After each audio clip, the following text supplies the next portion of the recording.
ఇదే విధంగా 2017లో ఓ మూవా మూవా అని చెప్పి ఒక కామెట్ దగ్గరకు వచ్చి భూమి దగ్గర రాకుండా వెళ్ళిపోయింది ఇంతే ఫాస్ట్గా.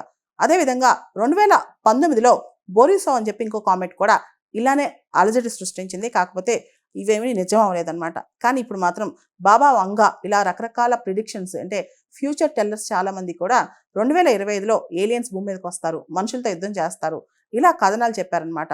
సో అదే నిజమైతే నిజంగా ఏలియన్స్ ఉన్నారా, ఉంటే వాళ్ళు భూమి మీదకి వస్తారా, ఫ్లయింగ్ సాసర్స్ ఇతర కథనాలు నిజమేనా? ఇంతకుముందు కూడా ఇస్రోకి సంబంధించిన అప్పటి చైర్మన్ సోమనాథ్ గారు ఏలియన్స్ ఉండే అవకాశం ఉందని కూడా ఆయన చెప్పుకొచ్చారనమాట.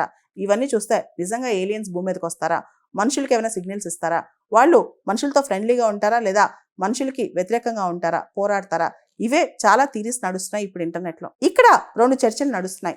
అమెరికాకి చెందిన నాసా వాళ్ళు ఈ మొత్తం 3I అట్లాస్ ఏదైతే ఉందో దీన్ని కామెట్ అని చెప్పి వాళ్ళు చెప్తున్నారు.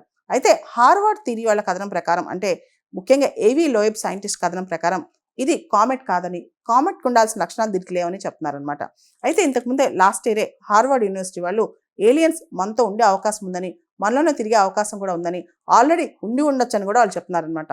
మొత్తానికి ఏలియన్స్ మీద రకరకాల ఊహాగానాలు అయితే నడుస్తున్నాయి.